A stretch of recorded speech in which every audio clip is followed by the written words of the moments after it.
बारामती निवडणुकीसाठी काँग्रेसने तयारी सुरू केली आहे। उद्यापासून इच्छुक उमेदवारांच्या मुलाखती घेतल्या जातील अशी माहिती काँग्रेसचे प्रदेशाध्यक्ष हर्षवर्धन सपकाळ यांनी दिली। शरद पवारांच्या राष्ट्रवादीने उमेदवार दिला तर ठीक, अन्यथा आम्ही उमेदवार देऊ। शरद पवारांच्या पक्षाने काँग्रेसला पाठिंबा द्यावा अशी मागणीही हर्षवर्धन सपकाळ यांनी केली आहे।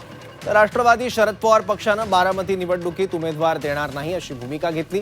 उमेदवार न देणं हीच खरी अजित पवार यांना श्रद्धांजली राहील अशी प्रतिक्रिया शशिकांत शिंदेंनी घेतली आहे।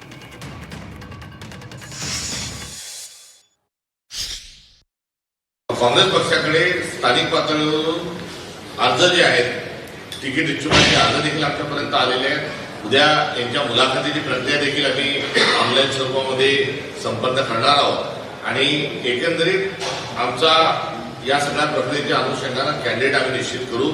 तोपर्यंत चर्चेतून जर राष्ट्रवादी लढायला तयार असेल तर आमचा निश्चित त्यांना पाठिंबा राहील। मात्र ते लढत नसतील तर आमची त्यांनाच विनंती राहणार आहे की त्यांनी आम्हाला पाठिंबा द्यावा।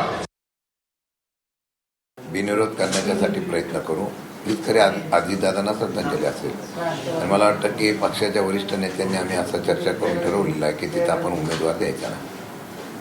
उमेदवार दिल्यानंतर सुनेत्रा ताईंना मदत करणार का तुमच्याकडे, जर असं काही लढाई झालीच तर? खरं तर बिनविरोध होण्याची शक्यता आहे, पण अजून बिनविरोध वगैरे होण्याचे फॉर्म भरतात। फॉर्म भरल्यानंतर मग त्याची प्रक्रिया सुरू होते, माघार घ्यायची प्रक्रिया होते, त्यावेळेला बिनविरोध होईल। मला वाटतं बिनविरोध होईल अशा प्रकारची मला विश्वास आहे।